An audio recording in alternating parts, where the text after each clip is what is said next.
week on The Dish, we visit Budonoki, the LA restaurant recognized as one of the best new restaurants in America by both Esquire and Eater. It's a Japanese-style tavern called an izakaya, and it's the brainchild of Josh Hartley, Eric Bedroussian, and Chef Dan Rabilwongse. This neighborhood hotspot has become known for its hip vibe, playful menu, and killer drinks. From the hand rolls to the yakisoba, restaurateurs Josh Hartley and Eric Bedroussian have brought a taste of Tokyo to Los Angeles with Budonoki. It's a partnership that started back in college. You're Armenian American, you are? I'm Jewish from Tennessee. Jewish from Tennessee. What was it about this sort of Japanese concept that was like where you wanted to be, how you wanted to make your mark? I actually grew up in Canada, in a really large kind of Japanese immigrant community, Chinese immigrant community. I was always surrounded by that. The blueprint for Budonoki was built on a trial-run pop-up that brought in the expertise of Chef Dan Rabilwongse. They called me up out of the blue and, we had an interview. We jived for a little bit, and I didn't hear from them for months. And then finally they called me up again. It's like, hey, you want to maybe do a tasting for us so we can see what your food's like, this and that. That was kind of a working interview, and it went well. Guests were happy, and I think maybe most importantly, we all got along.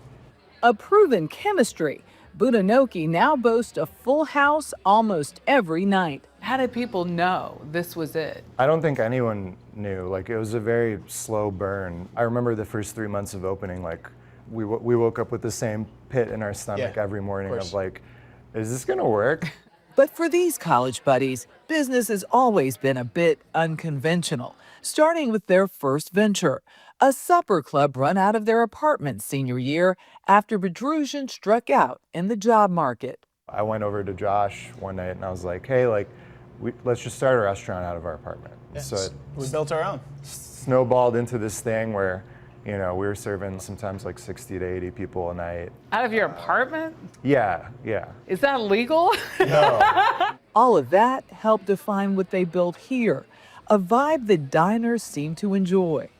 Its decor, a nod to nostalgia. The whole whimsical nature of the restaurant creates this kind of dichotomy of serious and unserious, and I think people really are drawn to that.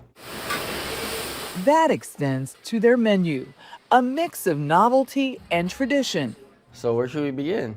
We started with the spicy tuna hand roll, a throwback to the familiar Japanese fare Chef Rabilwongse grew up with. This is fun. Yeah. Look at me, look at me. Look at that. Yeah, there you go. Let me see yours. Yeah. Oh, cheers. Next, one of the Thai recipes his mom made at home. Here we have our nam. This is a fermented pork sausage, kind of like Southeast Asian charcuterie, if you will. Here we have our crispy rice balls made with pork, a little bit of red curry paste. And then, so what you want to do is you grab a little rice ball here, and then you get a little bit piece of the nam on top here. And then you put a little bit of a slaw, and then it's like the perfect bite.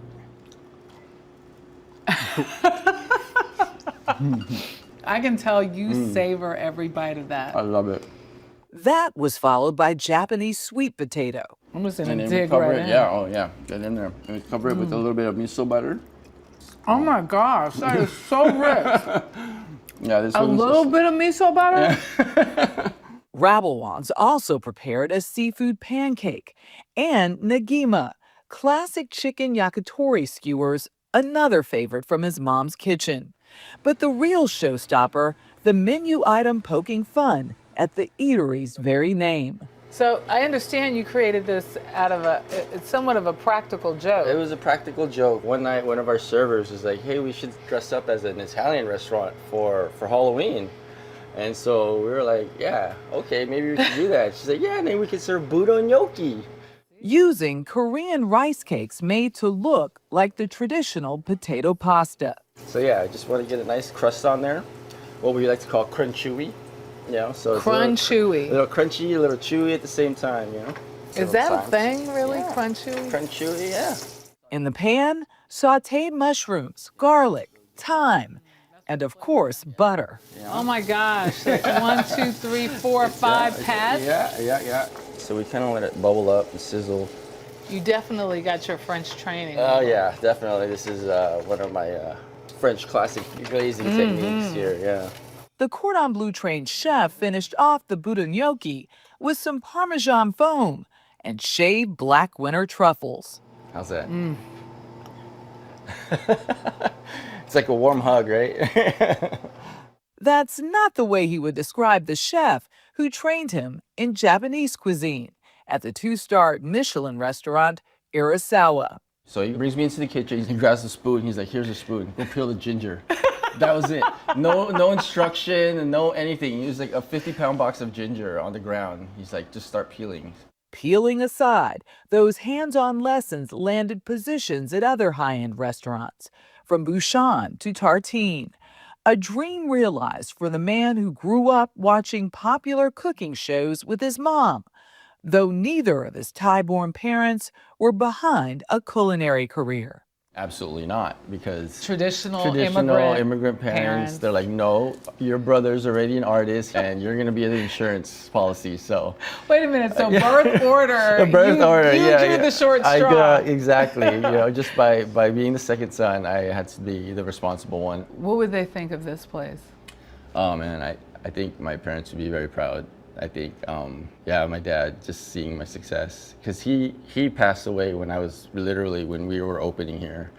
And my mom, obviously where I kind of feel like I get my culinary, prowess from is, living on in the dishes that we put out here every day. I'm like, I'm like proud, I'm like kind of happy and like sad, I wish you could have seen it, But yeah, every day, it's her legacy in a plate.